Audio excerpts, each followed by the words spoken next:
നിസ്വാർത്ഥ സേവനത്തിന്റെ ദീപം ശ്രീ ജനാർദ്ദൻ ബാപ്പുറാവ് ബോധെ പത്മശ്രീ ജേതാവ് 2026. മാനവതയെ പരിചരിക്കുക എന്നതാണ് ഞാൻ തിരഞ്ഞെടുത്ത വഴി. എല്ലാവരുടെയും ക്ഷേമത്തിലാണ് എന്റെ ശ്രദ്ധ. സംശയങ്ങൾ നീക്കുക എന്നതാണ് എന്റെ നയം. ഒരൊറ്റ സമൂഹം സൃഷ്ടിക്കുക എന്നതാണ് എന്റെ കടമ. എല്ലാവരെയും ചേർത്ത് പിടിക്കുക എന്നതാണ് എന്റെ ലക്ഷ്യം. വിവേചനം ഇല്ലാതാക്കൽ എന്റെ അഭിമാനവും താഴേക്കിടയിലുള്ളവർക്ക് താങ്ങാവുക എന്നത് എനിക്ക് സ്വർഗവുമാണ്. രാഷ്ട്രസന്ത് തുക്കുഡോജി മഹാരാജ് ഇങ്ങനെ പറഞ്ഞിട്ടുണ്ട്.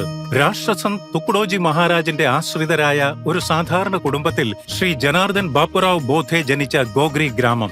ഈ ആത്മീയ യാത്ര ആരംഭിക്കുന്നത് അവിടെ നിന്നാണ്. ഒരു ദിവസം തുക്കുഡോജി മഹാരാജ് അവരുടെ വീട്ടിലെത്തി. അവിടെ ബാലനായ ജനാർദ്ദനെ കണ്ട് അവനെക്കുറിച്ച് അന്വേഷിച്ചു. ജനാർദ്ദൻ തന്റെ മകനാണെന്ന് പിതാവ് അറിയിച്ചു. ആ ബാലന്റെ കഴിവുകൾ മനസ്സിലാക്കിയ മഹാരാജ് അവനെ തന്റെ സംരക്ഷണത്തിൽ വിടാൻ പിതാവിനോട് അഭ്യർത്ഥിക്കുകയും അദ്ദേഹം അത് സമ്മതിക്കുകയും ചെയ്തു. സന്തോഷത്തോടെ ജനാർദ്ദൻ മഹാരാജിനൊപ്പം പോയി.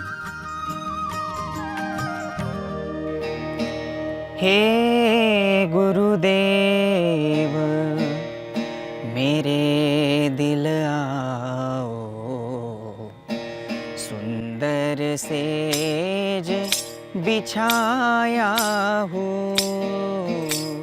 ജനാർദ്ദൻ ബോധെ തുക്കുഡോജി മഹാരാജന്റെ വ്യക്തിഗത സെക്രട്ടറി ആയിരുന്നു. ചരിത്ര പ്രസിദ്ധമായ കിസാൻ റെയിൽ യാത്രയായാലും 1962 യുദ്ധകാലത്ത് ഇന്ത്യൻ സൈനികരുടെ മനോബലം ഉയർത്താൻ നെഫ അതിർത്തിയിലേക്ക് അയച്ച ഭക്തി സംഘങ്ങളായാലും 1968 ഒക്ടോബർ 11 രാഷ്ട്രസന്ത് തുക്കുഡോജി മഹാരാജിന്റെ നിര്യാണത്തിന് ശേഷം ഗ്രാമഗീതയുടെ പാരമ്പര്യവും പ്രബോധനങ്ങളും മുന്നോട്ട് കൊണ്ടുപോകാനുള്ള വലിയ ഉത്തരവാദിത്വം ജനാർദ്ദൻ ബോധനായിരുന്നു. രാഷ്ട്രസന്ത് ശ്രീ തുക്കുഡോജി മഹാരാജ് കി ജയ്. ഗ്രാമഗീത ഗ്രാമങ്ങളുടെ സമഗ്ര വികസനത്തെ ആസ്പദമാക്കിയ ഒരു മഹാകാവ്യമാണ്. സ്വയം പര്യാപ്തത, ഐക്യം, സാമൂഹിക പരിഷ്കാരം എന്നിവയെ ഇത് പ്രോത്സാഹിപ്പിക്കുന്നു.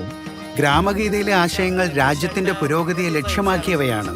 പ്രാർത്ഥനയുടെ സാരാംശത്തെ ഇത് കൂട്ടായ പരിശ്രമത്തെയും ദൈനംദിന സേവനങ്ങളെയും ആധാരമാക്കി വ്യാഖ്യാനിക്കുന്നു. ഗ്രാമഗീതയുടെ പ്രചോദനത്താൽ ശുചിത്വം, ലഹരി വിമുക്തി, പരിസ്ഥിതി സംരക്ഷണം എന്നിവയ്ക്ക് ജനാർദ്ദൻ ബോധെ നേതൃത്വം നൽകി. സ്ത്രീകളുടെ സ്വയം പര്യാപ്തതയ്ക്ക് വേണ്ടി 850-ലധികം വനിതാ സംഘങ്ങളെ അദ്ദേഹം പിന്തുണച്ചു.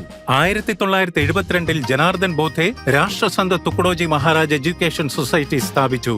അതിന്റെ കീഴിൽ ആദിവാസി മേഖലകളിൽ 11 റെസിഡൻഷ്യൽ സ്കൂളുകളും ഹോസ്റ്റലുകളും ആരംഭിച്ചു.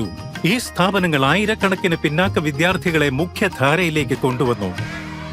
ആദിവാസി മേഖലകളിൽ നിന്നുള്ള കുട്ടികൾ വന്ന് ഇവിടെ പഠിക്കുമ്പോൾ അതൊരു വലിയ സന്തോഷവും തൃപ്തിയും നൽകുന്നു. ജനാർദ്ദൻ ബോധയ്ക്കുള്ള പത്മശ്രീ ബഹുമതി വ്യക്തിപരമായ അംഗീകാരം നൽകിയതിനോടൊപ്പം രാഷ്ട്രസന്ത് തുക്കുഡോജി മഹാരാജിന്റെ പാരമ്പര്യത്തെ കൂടുതൽ ഉയർത്തിക്കാട്ടി. ശ്രീ ജനാർദ്ദൻ ബാപ്പുറാവ് ബോധെ പത്മശ്രീ 2026. കോടി കോടി നമസ്കാരം.